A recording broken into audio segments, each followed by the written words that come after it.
कहते हैं बिना गुरु के भक्ति का कोई लाभ नहीं है। कबीर साहब का बहुत ही अच्छा दोहा है। गुरु बिन ज्ञान न उपजे, गुरु बिन मिले न मोक्ष, गुरु बिन लिखे न सत्य को, गुरु बिन मिटे न दोष। कहते हैं बिना गुरु के ज्ञान का मिलना असंभव है। जब तक मनुष्य अज्ञान रूपी अंधकार से भटकता हुआ माया रूपी सांसारिक बंधनों में जकड़ा रहता है, तब तक गुरु की कृपा नहीं प्राप्त होती। मोक्ष रूपी मार्ग दिखलाने वाले गुरु हैं। बिना गुरु के सत्य एवं असत्य का ज्ञान नहीं होता, उचित और अनुचित का भेद का ज्ञान नहीं होता, फिर मोक्ष कैसे प्राप्त होगा। इसलिए गुरु की शरण में जाओ, गुरु ही सच्ची राह दिखाएंगे। तो आइए इसे एक छोटी स्टोरी के माध्यम से समझते हैं।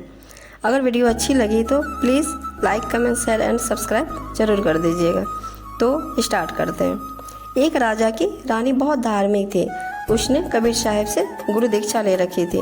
वह प्रतिदिन गुरु दर्शन के लिए जाया करती थी।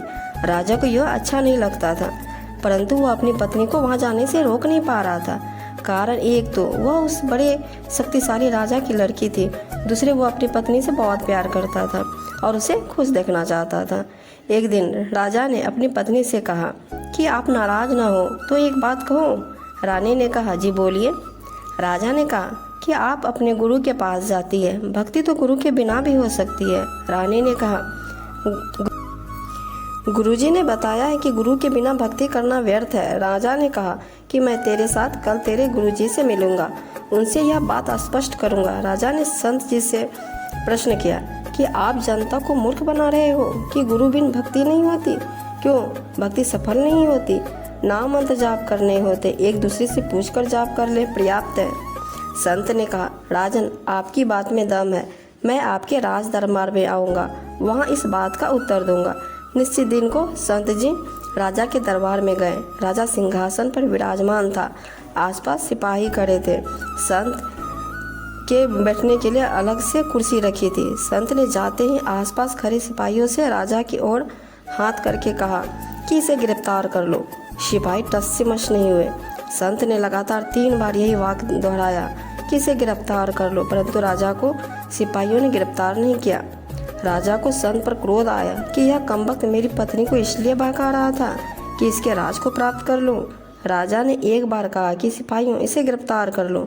राजा के हाथ का संत की ओर संकेत था। उसी समय सिपाहियों ने संत को गिरफ्तार कर लिया। संत ने कहा कि हे राजन, आप घर बुलाकर संत का अनादर कर रहे हो, यह अच्छी बात नहीं है। राजा ने कहा, आप यह क्या बकवास कर रहे थे, मुझे गिरफ्तार करने का आदेश दे रहे थे। संत ने कहा, मैं आपके उस प्रश्न का उत्तर दे रहा था कि गुरु से दीक्षा लेकर भक्ति करना क्यों लाभदायक है। मुझे छुड़ाओ तो मैं आपको उत्तर दूं। राजा ने सिपाहियों से कहा कि छोड़ दो। सिपाहियों ने संत को छोड़ दिया। संत ने कहा कि राजा जी, मैंने यही वाक्य कहा था, इसे गिरफ्तार कर लो। सिपाही टस से मस नहीं हुए। आप जी ने भी यही वाक्य दोहराया था कि तुरंत सिपाहियों ने मुझे गिरफ्तार कर लिया। आपके वचन में राज की शक्ति है, मेरे वचन में आध्यात्मिक शक्ति है। आप उसी नाम जाप के लिए किसी की भक्ति के लिए कहोगे तो वह मंत्र कोई कार्य नहीं करेगा। मैं वही नाम जाप करने को कहूँगा तो वह तुरंत प्रभाव से क्रियावान होगा। इसलिए पूर्ण संत से दीक्षा लेने से साधक में तुरंत आध्यात्मिक प्रक्रिया प्रारंभ हो जाती है। उसकी आत्मा में भक्ति का अंकुर निकल आता है। कहते हैं ना, राम कृष्ण से कौन बड़ा, उन्होंने भी कृपा कीन, 3 लोक के वे धनी, गुरु आगे आधीन।